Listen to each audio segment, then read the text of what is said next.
Rain hammered the wooden planks of the pier like nails driven into a coffin lid.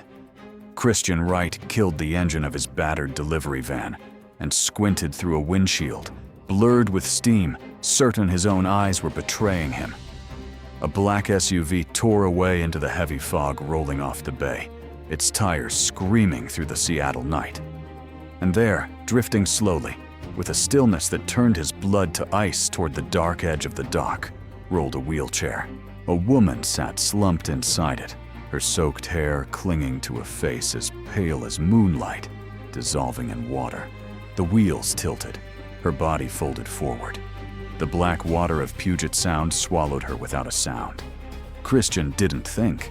He threw himself into the dark.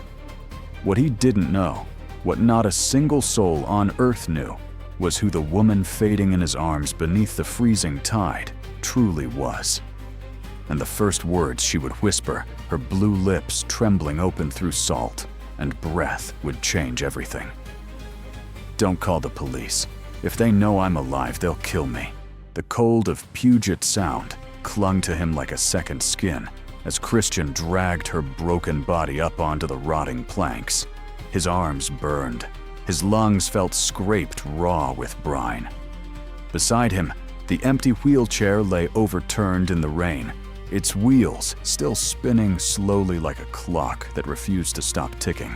He turned her on her side. Water poured from her mouth in a thin black stream. He pressed his palms flat against her chest and pumped, counting under his breath, the way he had once been taught at a free CPR class in the basement of a community center 2 winters ago, back when he still believed that learning small skills could keep his small world from falling apart. She coughed. A wet animal sound. Her eyes flew open. For a long moment, neither of them spoke. The rain drummed on the pier. The fog around them swallowed every sound from the city beyond.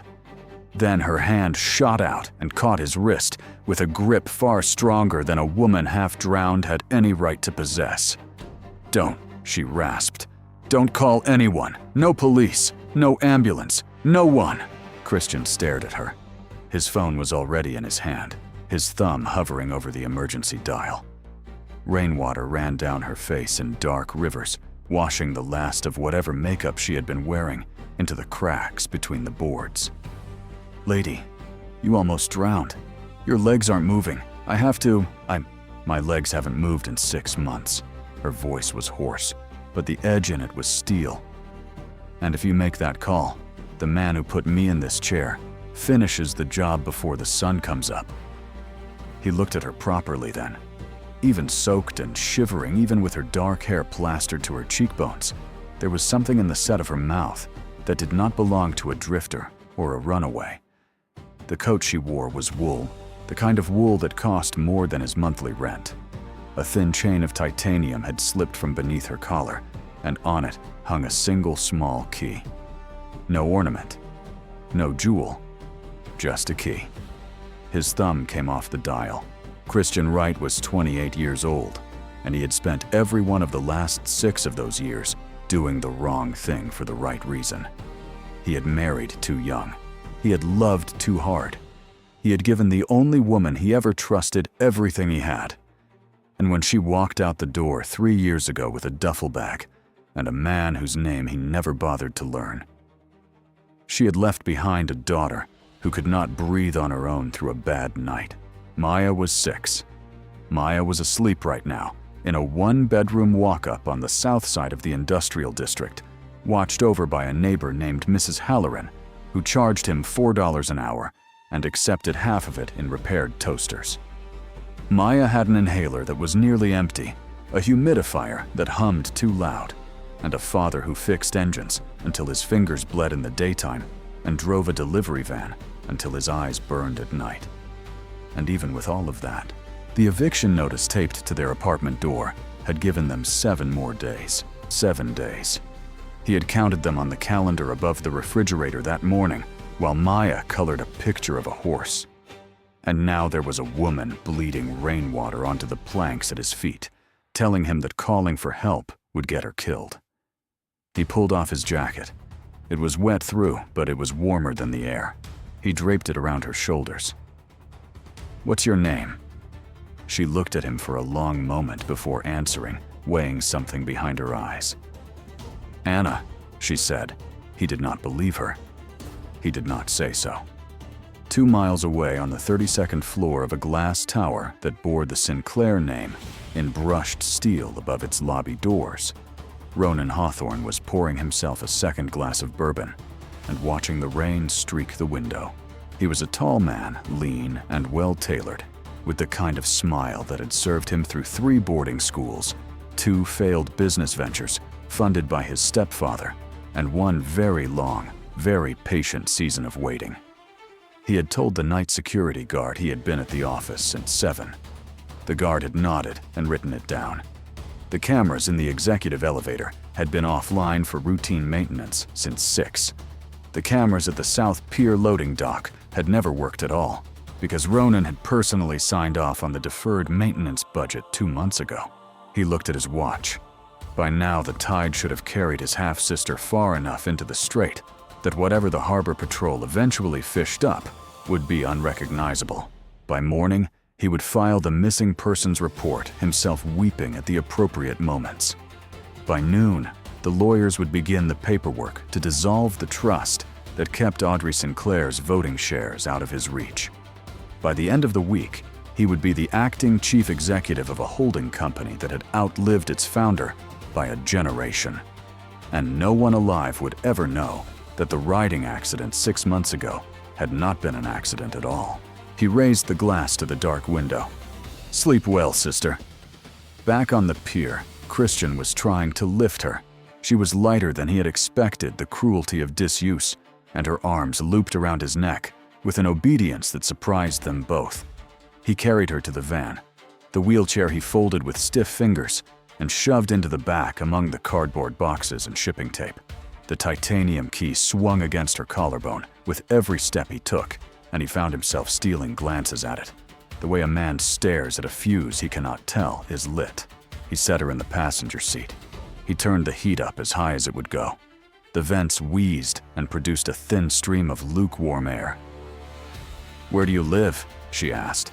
"You don't want to know." "Try me." He pulled the van away from the dock. The wipers smeared the rain across the glass. South Industrial. Walk up over a laundromat. The lock on the door sticks if it's cold, and the pipes rattle when the building next door runs their dryers. My daughter sleeps in the only bedroom. I sleep on the couch. There's nothing in the refrigerator but apple juice and half a sandwich. And I'm not even sure the sandwich is mine. She was quiet for a moment, watching him drive. "That sounds perfect," she said. He glanced over. She wasn't joking. Her eyes were fixed on the rain-slicked windshield, and there was something in her face that looked for the first time like relief. "No one looks for a missing rich woman in a place like that," he said, half to himself.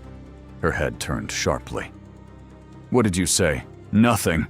He kept his eyes on the road. "I said nothing." But he had seen the coat. He had seen the key. He had seen the way her hands, manicured, ringless, scarred faintly along the knuckles, in the way of women who had once ridden horses, competitively gripped the edge of the seat as the van bumped over the potholes of Alaskan Way. He was not a stupid man. He was a tired man, and a poor one, and a desperate one. But those were different things. He just did not know her real name yet. He would learn it before sunrise. He drove south.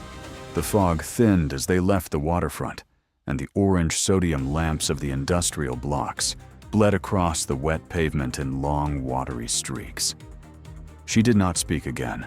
Her head tilted against the window. Her eyes closed, but she was not asleep. He could tell from the way her fingers stayed knotted in the fabric of his jacket on her shoulders. When he pulled into the alley behind the laundromat and killed the engine, she opened her eyes. "If I bring trouble to your daughter," she said, "I will never forgive myself." "Lady," Christian said quietly, "trouble was here before you were." He got out, came around to her side and lifted her again. The wheelchair would have to wait until he could carry her up the narrow stairwell first. He could hear the hum of the dryers next door through the wall. He could hear faintly the soft, wet wheeze of his own daughter's breathing through the cracked window above. He carried the stranger inside. He did not know yet that the man who had pushed her into the bay owned the building he was about to set her down in. He did not know yet that the eviction notice on his door had been signed 3 weeks ago by a junior officer at Sinclair Holdings on a list approved without a second glance over morning coffee. He did not know yet that the company that had quietly bought out the auto shop where he worked his daytime shift had done so on a Monday, and that by Friday, his name would be the third on a list of layoffs. He only knew that the rain was getting heavier, and that the woman in his arms was shivering against his chest, and that somewhere in this city, someone with money and patience and a very black heart already believed she was dead. He climbed the stairs. Behind him in the dark alley, the wheels of the folded wheelchair gleamed faintly under the rain. Above him, in a one-bedroom apartment with a leaking radiator and a calendar marked down to 7, his daughter dreamed of horses. And in his arms, a stranger held a small piece of titanium that she could not yet tell him was the only thing standing between her brother and $400 million. The door at the top of the stairs stuck the way it always stuck when the cold came down off the water. Christian pressed his shoulder against it, shifted the woman's weight, and pushed. The hinge gave with a tired groan, and the warm smell of cheap soap and old wood washed out into the stairwell to meet them. Mrs. Halloran was asleep on the couch, an open paperback fallen across her chest. She did not stir.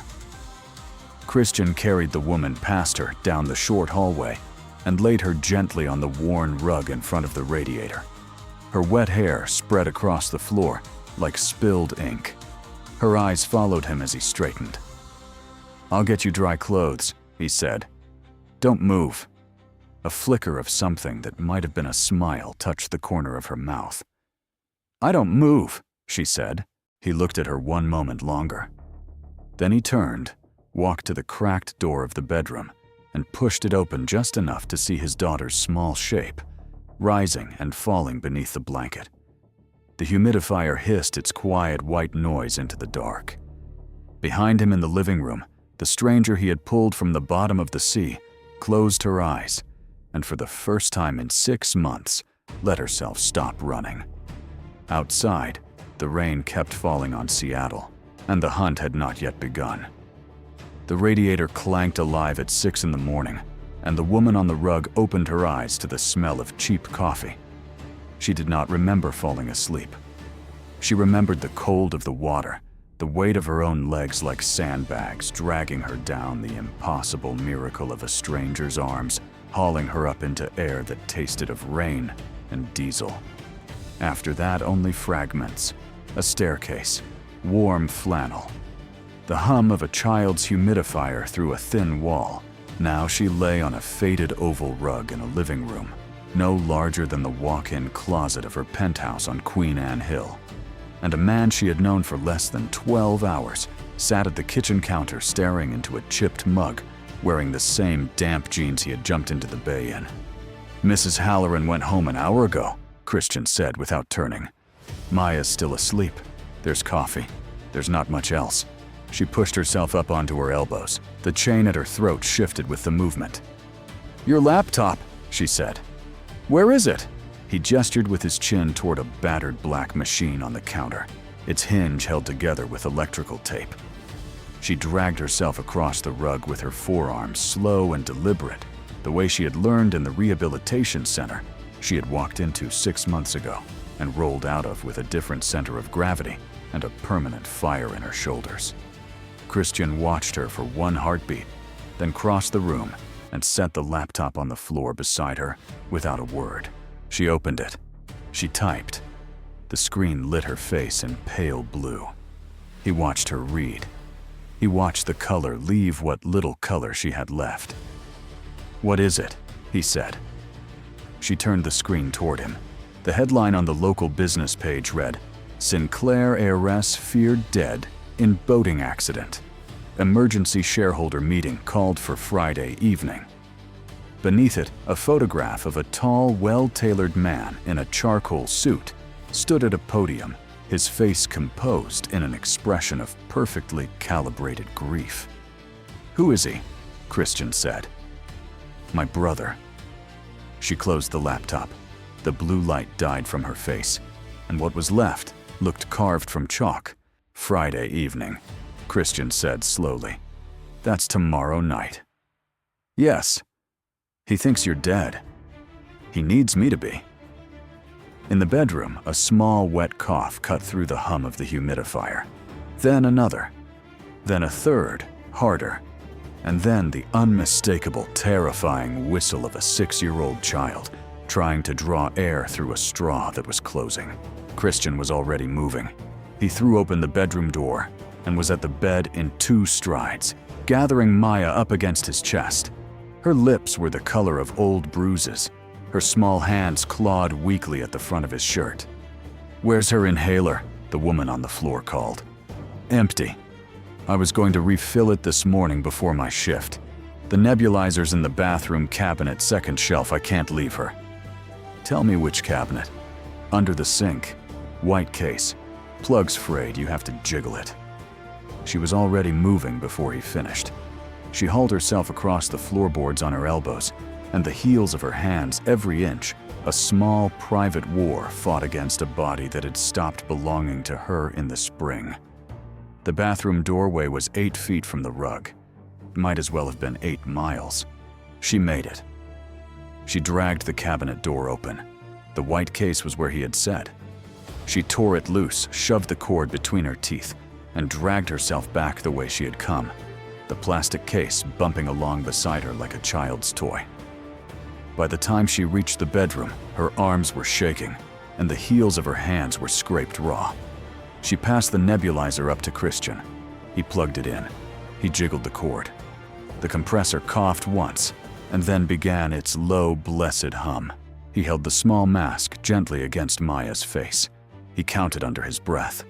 The woman on the floor watched the little girl's chest rise, and then rise again, and then settle into something like rhythm, when Maya's eyes fluttered open and found her father's, the woman who had once approved a quarterly report containing the words, "Consolidate non-performing residential holdings," in the South Industrial Corridor, lowered her forehead to the bedroom floor, and for the first time in many years, found that she could not stop herself from crying. Christian saw her shoulders shake. He did not say anything. He stroked his daughter's hair and pretended out of a kindness she had not earned not to notice. He left for the auto shop at 9. He left her on the couch with a blanket, a glass of water, and a flip phone he had pulled from the bottom of a drawer. The flip phone had no contacts and no contract, and he told her not to dial anything on it unless the building was on fire. He came back at 10:45. She heard his boots on the stairwell before she saw him.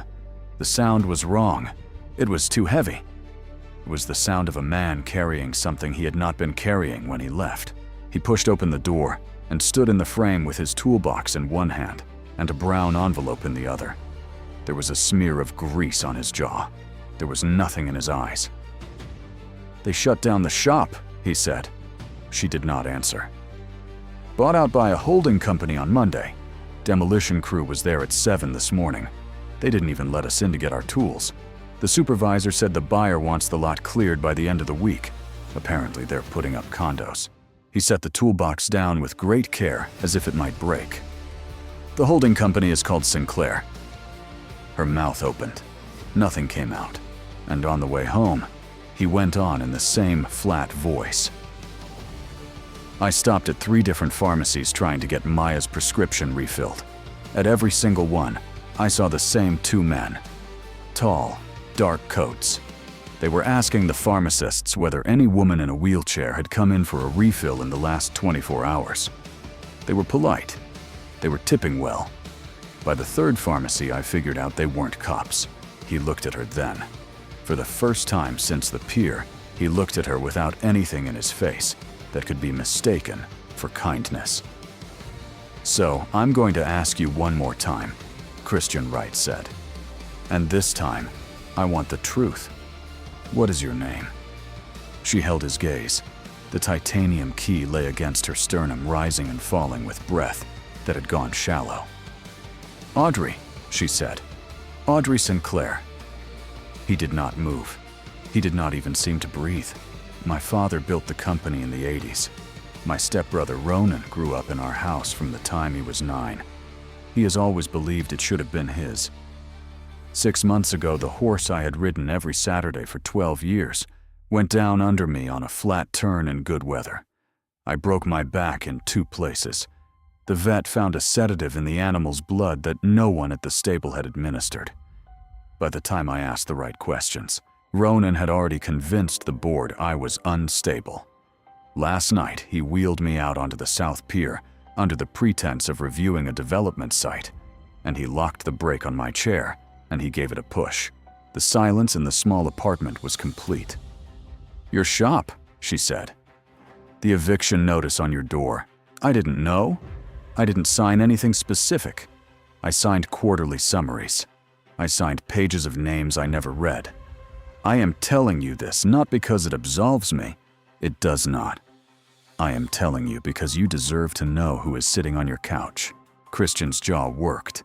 He looked at the brown envelope in his hand, as if he had forgotten it was there. He set it on the kitchen counter. "My daughter almost died this morning," he said quietly, "because you couldn't be bothered to look at the line above your signature. I know. I should put you out on the curb. You should." He stood there a long time. The radiator ticked. Somewhere 2 floors below, a dryer began its tumble. "What do you need?" he finally said. She closed her eyes. When she opened them, there was something in them that hadn't been there the night before. Not gratitude, not even hope. Something harder than both. "There is a vault," she said. Braff-Toft Financial downtown. Inside it is a small drive containing every illegal transfer my brother has ordered for the last 3 years. $400 million routed through shell companies in 3 countries. The drive opens to my thumbprint and the key around my neck. If I can put it on a screen in a room full of cameras before tomorrow night. He goes to prison, and Sinclair Holdings goes back into the hands of people who will read the names on the page. If I cannot, he sells the company by Saturday morning, and every tenant in every building he has marked for clearance, including yours, will be on the street by the end of the month. "Tsuram, and what do you give my daughter?" Christian said. "A hospital," Audrey said. "The best one in the country, for as long as she needs it. In writing, notarized, before we walk out this door." He looked at her for a long, weighing moment. Then he held out his hand. She took it. They did not shake on it the way executives shake. They held on palm to palm the way drowning people hold on. The first man came through the door at 20 minutes past 1 in the afternoon. He came quietly. He had picked the lock with the kind of patience that came from professional training, and he would have made it 3 steps inside the living room if Christian had not been sitting on the kitchen counter directly in his line of sight, holding a length of iron pipe he had pulled from beneath the bathroom sink during the long hour after Audrey's confession. The pipe took the man across the bridge of the nose. The pipe took him again across the temple as he stumbled. He went down hard against the wall and did not get up. The second man was smarter. He came in low weapon already drawn, sweeping the room. He did not see Audrey because Audrey was not where a woman in a wheelchair was supposed to be. She was on the floor behind the kitchen island, flat on her stomach, her shaking hand already wrapped around the grip of the pistol his partner had dropped. She had not fired a handgun since her father had taken her shooting at a private range when she was 19 years old. The recoil broke her wrist back. The shot took the man under the collarbone, and he went down with a surprised grunt and did not move again. "Maya, sweetheart," Christian said, voice tight. "Daddy needs you to put your shoes on right now. Don't look at the floor. Go to the fire escape window and wait." The little girl who had been coloring at the kitchen table through every word of the conversation that had ended with a handshake slid down from her chair and ran to her sneakers without looking up. Christian had not known until that moment how much of his own grief his daughter had learned to carry without comment. He lifted Audrey first, the folded wheelchair clamped under his free arm, and carried her to the bedroom window. The fire escape outside had been condemned 3 years ago. He used it anyway. He set Audrey on the metal grate, took Maya's small hand, and let her climb down ahead of him on her own feet. The bolts groaned. They held. They were out on the back alley in 90 seconds. He had one place left in the city he could go. Anthony Vance ran a junkyard out on the edge of the industrial flats, a 6-acre rectangle of crushed sedans and rusting refrigerators that he had inherited from his uncle, and ran with 3 Rottweilers and a shotgun he had registered legally, and a second one he had not. He had been Christian's foster brother for 2 of the worst years of both their childhoods, in a house belonging to a woman they had both loved and a man they had both feared. He had called Christian last month to ask for $200, and Christian had not had it. He had said so plainly the way the 2 of them had always spoken. Anthony had laughed and said he had not really expected to get it. They had not spoken since, when the van pulled through the chain-link gate and Christian climbed out with a paralyzed woman in his arms and a 6-year-old clutching his belt loop. Anthony stepped out of the cinder block office with a cigarette in his mouth, took one long look and said, "Well, this is interesting. I need somewhere off the grid for 6 hours," Christian said. "After that, we're gone." Anthony looked at the woman. Anthony looked at the little girl. Anthony nodded once the cigarette bobbing. "Garage in the back," he said. "Heater works. Coffee doesn't. Get inside." He locked the gate behind them. In the back garage, surrounded by the skeletons of 3 engine blocks and a stack of bald tires, Audrey sat in her wheelchair with Maya asleep against her shoulder, and explained the rest of it. Braftoft Financial was a private vault on the 8th sub-basement of a building 3 blocks from the harbor. The vault had no public entrance and no listed address.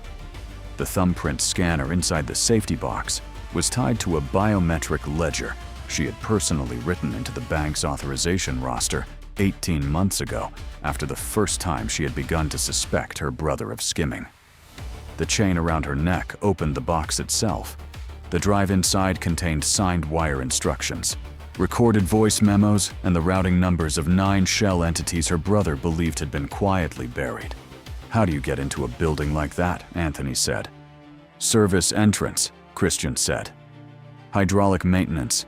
They bring in contractors twice a year to service the door mechanism. I've spent 11 years fixing hydraulic systems. I can sound like one for 10 minutes. "And the woman, in a toolbox," Audrey said calmly. "Yours if you have one big enough." Anthony stared at her. Then he laughed once, a short, surprised bark. "Lady," he said, "I have just the toolbox. I'll have it ready in an hour. Truck, jumpsuit, paperwork, the whole kit. Trust me, I've done worse favors for worse reasons." She studied his face. "Why are you helping us?" Anthony shrugged. He looked at Christian. "Because the last time this man could have walked away from me, he didn't. I owe him a Tuesday." They had been there 40 minutes when the first shot came through the wall. It punched a fist-sized hole in the sheet metal 3 feet above Maya's head and embedded itself in the engine block behind her. The second and third followed in a tight cluster, professional automatic. No shouting first. "Down!" Christian roared. "Everybody down! Anthony, the back door!" Anthony was already moving. He shoved the workbench aside with one shoulder and kicked open a panel of corrugated steel that opened onto a narrow gap between the garage and the perimeter fence. "Through there, now. The dogs are loose, they won't touch you, they know me. Truck is parked at the lumberyard on 4th and diagonal gravel lot. 3rd row plate ends in 742. Key is on a magnet under the rear bumper. Everything you need is in the cab. Anthony, come with us." "I will, brother. Right behind you. I just need to lock the front gate so they don't drive that van through the office." Christian looked at him. Anthony looked back with an expression Christian had not seen on his face since the night they were 10 years old. and Anthony had stepped between him and a man twice their size. "Go," Anthony said. Christian carried Audrey through the gap. He carried Maya behind her. He heard the back gate clang shut behind them. He heard Anthony's boots on the gravel inside the yard, moving in the wrong direction, moving toward the front. He heard 20 seconds later the rolling boom of an industrial acetylene tank igniting from a deliberate spark thrown into its valve, and the secondary blast as the propane reserves behind it caught, and the third detonation that took out half the front office and most of the gunmen standing in front of it. The fireball lit the underside of the clouds orange. Christian did not turn around. He could not. He had a child in one arm and a woman in the other, and a perimeter fence to climb, and if he turned around to look, he would not be able to keep moving. They came out onto the cracked asphalt of an access road 2 blocks east. The sky behind them glowed. Sirens began to start up somewhere across the flats. Audrey was shaking. Maya was crying without sound, her face pressed into her father's shoulder. Christian stood there with no van, no friend, no money, no plan. His pockets containing exactly 1 folded wheelchair, 1 flip phone, and a brown envelope from the auto shop he no longer had a job at. Around Audrey's neck, the small key caught the orange light and warmed faintly against her skin. "The gala," she whispered. "The gala is tomorrow night at the Fairmont. Ronan signs the sale at 9. If we are not in that vault before 5 and on that ballroom floor before 9, none of this matters." "How many hours is that?" Christian said. She looked up at him in the firelight. 26, she said. 26 hours to break into the most secure private vault in the city, walk a dead woman into a black tie gala, and end my brother in front of 300 witnesses.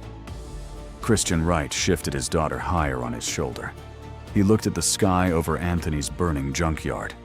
He thought of a calendar above a refrigerator marked down to 7 days, and a small mask hissing white air into a small white face, and a man who had stayed behind to throw a spark into a tank for them. 26 hours, he said quietly. All right. Then he started walking. They walked for 40 minutes through the wet industrial dark before Christian let himself stop. A laundromat on the corner of Spokane Street was still open at midnight, fluorescent and empty. He pushed Audrey's chair inside. He sat Maya on a folded pile of towels someone had left on a bench. He bought a paper cup of coffee from a vending machine and pressed it into Audrey's hands. Only then did he allow himself to lean against the warm shell of a dryer and feel his legs begin to shake. The brown envelope was still tucked inside his jacket. Anthony had pressed it into his hand during the 40 minutes in the back garage, telling him to open it only after he was clear of the yard. Christian opened it now. Inside were 3 things: a folded blue jumpsuit with the embroidered patch of an industrial maintenance contractor stitched across the chest, a laminated work order dated for the following morning at the Braftoft Financial Loading Dock, the technician's name printed neatly above a signature line Anthony had left blank, and a slip of paper that simply read, in a familiar cramped hand, black 2-piece in the duffel under the driver's seat. It was Uncle Pete's funeral suit. He'd want it used for something better. Christian read the words on the slip twice. Then he closed his eyes for a long moment and breathed. Anthony Vance, who had not been able to lend $200 a month ago, had spent every minute between Christian's arrival and his own death building 3 strangers a way in. The payphone outside the laundromat still worked. Christian called Mrs. Halloran at 4 minutes past 1 in the morning. He did not tell her where he was. He told her only that Maya needed to spend a day with her sister out in Tacoma, that the cab fare was waiting in an envelope under her doormat, and that under no circumstances was she to open the door to anyone who claimed to be from his work. Mrs. Halloran did not ask questions. She had raised 6 children of her own. She knew the sound of a man running out of time. The envelope under her doormat contained the last $47 Christian had folded into the lining of his wallet, and the bus pass he had been planning to use to look for a new job. He kissed his daughter's forehead in the back of the cab that pulled up at the corner of Spokane and First at 1:45. "Daddy will come find you tomorrow," he said. "I promise." Maya looked at him with the steady, knowing eyes of a child who had learned at 6 what most adults never learn, which was that promises were not made to be kept, only to be tried. "Be careful," she said. The cab pulled away into the dark. The hydraulic contractor's truck was parked exactly where Anthony's note had said, in a gravel lot behind a closed-down lumber yard, 4 blocks from the Braftoft Financial Building. The key was on the magnet under the rear bumper, just as he had promised. The truck started on the first turn. A giant rolling toolbox was strapped in the bed, and inside the toolbox, when Christian opened it at 5 in the morning beneath a sodium lamp, was a foam-padded space cut to exactly the dimensions of a small woman folded forward at the hips. Under the driver's seat, exactly where the note had said it would be, was a black canvas duffel bag containing a dark 2-piece suit, a folded white shirt, and a plain black tie. Audrey looked at the toolbox, then she looked at Christian. "Anthony," she said quietly. "Anthony," he said. She let him lift her in. She did not speak as he closed the lid. At 9:07 on Friday morning, a hydraulic maintenance technician in a blue jumpsuit wheeled a large rolling toolbox into the loading dock of Braftoft Financial. The work order on his clipboard matched the one in the security desk's morning log. His beard was 3 days old. His hands were calloused in the right places. When the guard asked him a casual question about the difference between a single-stage and a 2-stage piston pump, he answered without breaking stride. The guard waved him through. The service elevator descended to the 8th sub-basement in 42 seconds. Christian counted every one of them under his breath. The toolbox rolled smoothly. The woman folded inside it did not make a sound. The vault corridor was empty. He had known it would be. Anthony's work order had been scheduled for the cycle between morning shift changes, when the corridor cameras spent their longest interval reset. He stopped outside safety deposit room 3. He unlocked the toolbox. Audrey unfolded herself with the silence of long practice and slid into the wheelchair he lifted out beside her. "Box 401, she whispered. "Far wall. Left column." He wheeled her in. The room was small and cold-lined, floor to ceiling with brushed steel. Box 401 sat at chest height. The chain around her neck fit the upper lock. The second key, dummied to a schematic Anthony had pressed into the envelope, fit the lower. The drawer slid out on silent rails. Inside lay a single black drive no larger than her thumb. Audrey reached for it. Her fingers closed around it. She let out a breath she had been holding for 6 months, and then the thumbprint scanner mounted in the inside wall of the drawer, the one she had not seen, because no one had ever told her it was there. Lit up red. A low tone began to sound somewhere far above them. "What is that?" Christian said. She stared at the small red light. Her face went the color of paper. "He filed the death certificate yesterday morning," she whispered. "Probate would not have moved that fast, but he doesn't need probate. He only needs the bank's compliance desk to suspend my authorization until the paperwork clears. The scanner is reading me as a frozen signatory. To this system, a frozen signatory, using their own thumbprint, reads as theft in progress." The low tone became a higher one. Somewhere down the corridor, magnetic locks began to engage with a series of dull, deliberate clicks. "How long?" Christian said. "The titanium door at the corridor entrance closes in 90 seconds, then nothing in or out for 6 hours. Then we move." He gripped the handles of her chair. He ran. The corridor stretched out before them, long and wide and humming. At the far end, the titanium door, 18 inches thick and counterweighted to swing in 8 seconds, had already begun its slow, terrible descent. 40 feet. 30. The bottom edge of the door dropped past head height. Christian lowered his grip, and at 20 feet out, he stopped pushing and started lifting the chair coming off its rear wheels, Audrey's body pitching forward against the safety strap. 10 feet. 5. He launched her. The chair shot through the closing gap with 2 inches to spare. Christian dove flat and rolled under after it, the bottom edge of the door clipping the heel of his boot and tearing it half off as the titanium kissed the floor with a sound like a coffin lid sealing. He came up running. The freight elevator was dead. The card reader beside it blinked red. He shouldered through the stairwell door. 8 flights. He took them 3 at a time, the folded steel of the wheelchair frame cutting his palm where he gripped it against his thigh. Audrey clung to the rails. From 2 floors above, the boots of a private security team began to thunder down toward them. He stopped on the 5th landing. He set her down. He stripped off the blue jumpsuit. Beneath it, he wore the white shirt and dark trousers from Anthony's duffel, and from the inside pocket of the jumpsuit, he pulled the black tie and the suit jacket folded, as small as Anthony had been able to fold them. He bought it for his uncle's funeral, Christian said quietly, threading his arms through the sleeves. He told me once he'd never had a reason to wear it twice. He knotted the tie without a mirror. He scooped Audrey out of the chair and onto his back, her arms around his neck, her face pressed against the hair at his nape. He left the wheelchair behind on the landing.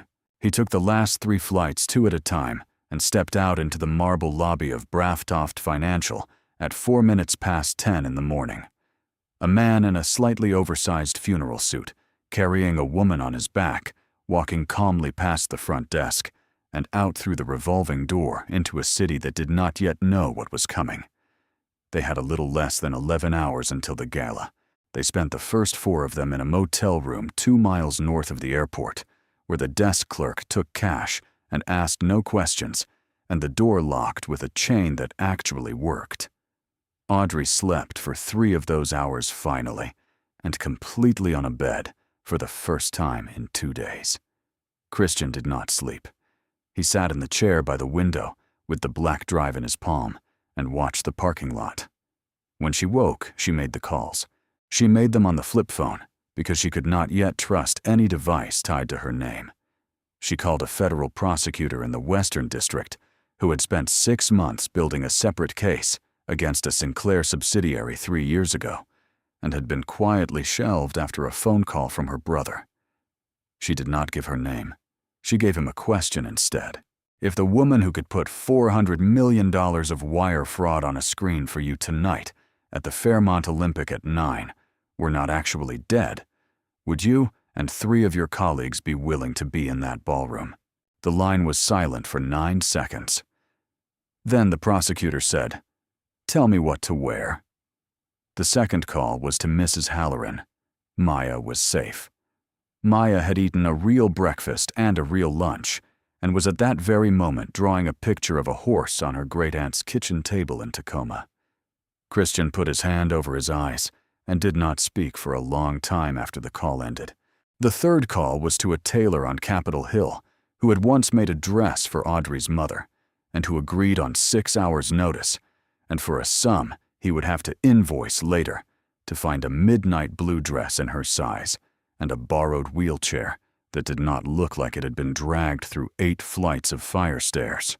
By 6 in the evening, they were in a thrift shop 2 blocks from the Fairmont, where Christian bought a clean shirt for $10, and Audrey paid for it in the only currency she had on her, which was her signature on a piece of motel stationery, promising the proprietor a sum he would not believe until it cleared. By 8:30, they were walking through the side entrance of the Fairmont Olympic into a building that glittered like something out of a different century. Black town cars were unloading men in dinner jackets and women in silk. The ballroom on the 2nd floor had been dressed in silver and white, and 300 of Seattle's most consequential people stood with champagne flutes in their hands, waiting for Ronan Hawthorne to take the podium. Audrey rolled into the lobby in the borrowed wheelchair, wearing the midnight blue dress the tailor had found her. Her hair had been pinned up with a single pencil. She wore no jewelry except the chain at her wrist, where she had moved it from her collarbone, and where it lay like a small, dark watch. Christian walked beside her in Anthony's funeral suit. At the ballroom doors, a man with an earpiece stopped them, Names, please. Audrey lifted her chin. Audrey Sinclair, she said, and guessed. The man's mouth opened. It did not close for several seconds. He looked at her chair. He looked at her face. He looked at the photograph clipped to his clipboard, which showed the same face above the words, "Deceased do not admit." He stepped aside. She wheeled herself into the room. It took the crowd 19 seconds to register what they were seeing. Christian counted because counting was what he did when his hands were shaking too hard to do anything else. Ronan Hawthorne was at the podium. He had just finished a sentence containing the words, "Honor my sister's vision," when his eyes lifted to the back of the ballroom. His glass of champagne struck the parquet before his hand finished opening. Audrey wheeled herself down the center aisle. The crowd parted around her like cloth slowly cut. She did not look at her brother. She looked at the projection screen behind him 20 feet wide and currently displaying the Sinclair Holdings logo. She lifted the drive in her hand. The technician at the AV table, who had been told 20 minutes ago by a federal prosecutor in a tuxedo standing at the bar that he would be inserting whatever drive a woman in a blue dress brought, took it without being asked and slid it into the port. The screen blinked. A spreadsheet bloomed across it. Account numbers, wire transfers, voice memos with timestamps, and Ronan's voice plainly audible on the gala's surround sound, instructing a man in Geneva to move $94 million through a shell entity registered in his own grandmother's maiden name. $400 million laid out in cold blue light for 300 witnesses, 24 members of the financial press, and the 4 federal agents who had been standing at the bar since 7:45. Ronan made it 3 steps off the dais before the first agent reached him. He did not run. He stopped in the middle of the parquet, looked at his half-sister, across the bright, cold light of the screen, and smiled the same smile he had worn to 3 boarding schools and 2 failed business ventures. The smile of a man who had always believed that being clever was the same thing as being right. "You should have stayed dead, Audrey," he said. His voice carried in the silence of the ballroom. "It would have been kinder. To you, to the company, to the man you've dragged into this." Audrey looked at him for a long moment. When she answered, her voice was steady. "You don't know the first thing about kindness, Ronan. You never did. That's why you lost." He opened his mouth to say something else. The agent behind him took his wrists before he could. The cuffs clicked shut at 8:59 in the evening. The sale was never signed. Audrey turned the chair around. She rolled herself back up the aisle through a silence so complete that the only sound was the soft whir of her wheels on the parquet. Christian was waiting for her at the door. She lifted her hand. He took it. They walked out of the Fairmont Olympic together into a Seattle night that for the first time in 6 months contained no one hunting either of them. 6 months later, on a clear Saturday morning in May, Christian Wright stood in the open bay of a small new auto shop on a corner lot at the south end of the industrial district, wiping his hands on a clean rag. The lot had once been marked for demolition. Sinclair Holdings had bought it back from the development trust at full price, deeded it to Christian, and quietly canceled every other clearance order on the corridor. 300 families had stayed in their homes that winter. The sign above the bay door read, "Vance and Wright Automotive, in honor of a man who had spent the last 40 minutes of his life building strangers a way out." Across the lot in a wheelchair fitted with new carbon fiber wheels and being pushed unevenly by a 6-year-old girl whose breathing had been called well managed by the specialists at Seattle Children's Hospital. For 2 months, running Audrey Sinclair was laughing at something Maya had just said. Maya had been the first patient admitted to the new pediatric pulmonology wing of the hospital, the wing Audrey had personally funded out of her first quarter, back at the helm of Sinclair Holdings. 6 months of treatment had given the little girl her color back and an inch of height and a way of crossing the lot at full speed without needing to stop and lean on anything. She had drawn Audrey a picture the previous week of 3 people standing in front of a horse. When Audrey had asked which one was her, Maya had only said the one in the middle, because that one was holding both of the other's hands. Audrey had not corrected her. Christian crossed the lot. He bent down. He kissed Audrey on the forehead, then on the cheek, then finally on the mouth. Maya covered her eyes with both hands and giggled. The wind came in off the bay. Somewhere in the distance, a ferry's horn called out across the water, low and long and clear. Audrey Sinclair, who had once approved quarterly reports without looking at the line above her signature, now read every line of every contract that crossed her desk. She had refused her brother's seat on the board, refused to liquidate a single one of the residential holdings he had marked for clearance, and personally driven out to 23 of the buildings to apologize to the tenants in their kitchens. She still went to physical therapy 3 mornings a week. She had said more than once that she did not know yet whether she would walk again, and that for now it did not matter to her either way. Christian Wright, who had once counted the days until eviction on a calendar above a refrigerator, no longer kept calendars. He had a daughter who slept through the night, a small, clean shop with his foster brother's name above the door, and a woman beside him who had taught him that wealth, in the only form that mattered, was the courage of the person willing to jump into black water for a stranger. The rain had stopped a long time ago, and it did not come back.